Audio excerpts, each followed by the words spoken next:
Just your views on how the markets performed post-parliamentary elections, ahead of the presidential elections. Okay, I'm going to give you a roundup on what happened in respect of the bond market. We didn't see any reaction to bonds as such to the parliamentary elections. We had the T-bill auction yesterday. I think the market reacted more from the T-bill auction result yesterday as opposed to any real reaction to the parliamentary elections. I think we'll start to have reactions more in the bond market after the presidential election, primarily because of the offshore investors, which we expect to start to come in after that.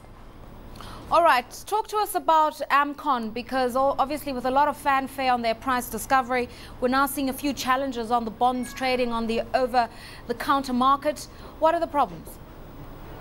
With regards to AMCON, yes, what happened was that the AMCON yields came out at 11.8, which is way below equivalent government tenor.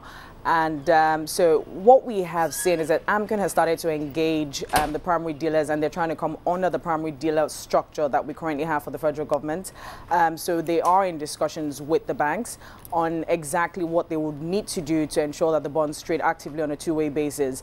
As I speak, we've had, we've had talks going around counterparties, pricing, some arbitrary, some, done scientifically in terms of where people would buy the AMCON bonds, but nothing yet. No trade has gone through yet, and AMCON's still in the process of ensuring that the bonds trade actively on a two-way basis.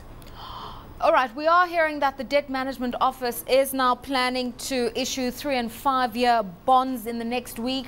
However, the DMO has slowed down on the issuance of 20-year bonds. Why is that?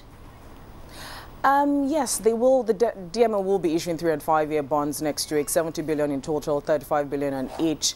I think primarily, two major reasons will probably contribute to this. The 20 years that we have in issue is actually very deep. The bond is well over 200 billion in issue at the moment. There's no scarcity of that bond at all in the markets. It's a bond that is easy to deliver in the market.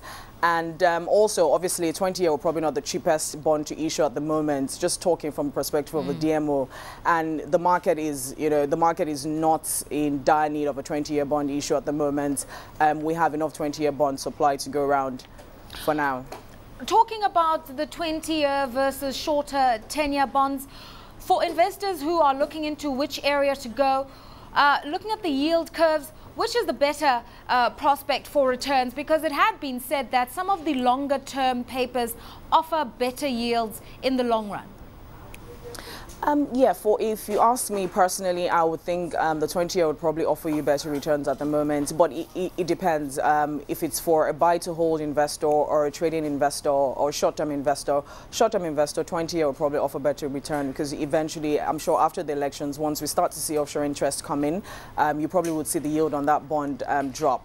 And the 3- to 5-year still offers substantial. At the 5-year, 12.9, close to 13, offers substantial return as well. All right, post-elections, we have seen the CBN tightening monetary policy, and there's just a general sense that to curb election spending-related inflation, we're going to be seeing interest rates rising. What likely impact is this going to have on the fixed income market? Post-election, actually, even from the Treasury bill auction we had yesterday, we started to see the offshore interest start to pick up from the Treasury bill auction we had yesterday, and primarily at the 1 year, because at 10.9, a 1-year instrument is extremely attractive for the offshore investors.